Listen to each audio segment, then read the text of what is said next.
ہر مسلمان کے لیے اللہ تعالیٰ کی پہچان ضروری ہے۔ اللہ تعالیٰ کی پہچان عقائد کی بنیاد پر ہوتی ہے۔ اگر عقائد درست ہو، اللہ تعالیٰ کے بارے میں عقائد معلوم ہو، تو اس وقت اللہ تعالیٰ کی پہچان خود بخود ہوگی۔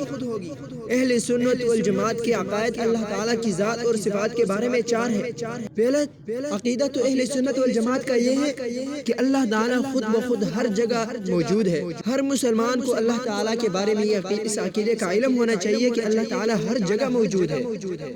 اور دوسرا عقیدہ یہ ہے کہ اللہ تعالیٰ ہمیشہ سے ہے، ہمیشہ رہیں گے، یعنی گزشتہ دور سے لے کر اب تک بھی اللہ تعالیٰ موجود ہے، اور اب سے لے کر قیامت تک کے لیے بھی اللہ تعالیٰ موجود ہوں گے۔ تیسرا عقیدہ یہ ہے کہ اللہ تعالیٰ تمام اچھے صفات کے مالک ہے اور تمام کمزوریوں اور برے صفات سے پاک ہے۔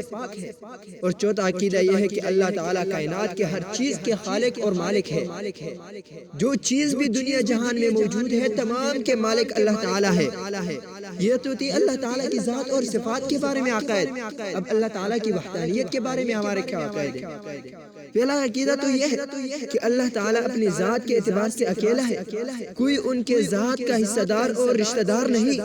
اللہ تعالیٰ اپنی ذات کے اعتبار سے اکیلے ہیں، خدائی صفات میں کوئی ان کا شریک نہیں ہے۔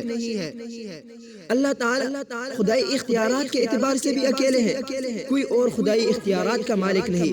اللہ تعالیٰ اپنی عبادات کے اعتبار سے بھی اکیلے ہیں، ان کے علاوہ کوئی عبادت کے بھی لائق نہیں۔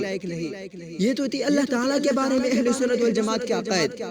اب فرشتے اور جنات کے بارے میں کیا عقائد ہے؟ فرشتے اللہ تعالیٰ کی مخلوق ہے جو نور سے پیدا ہوئے۔ فرشتے اللہ تعالیٰ کی نافرمانی نہیں کرتے اور انسانی ضروریات سے بھی پاک ہیں۔ فرشتے اللہ تعالیٰ کی طرف سے مختلف کاموں پر مقرر ہیں۔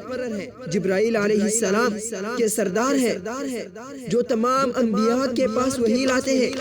جنات اللہ تعالیٰ کی مخلوق ہے جو آگ سے پیدا ہوئے۔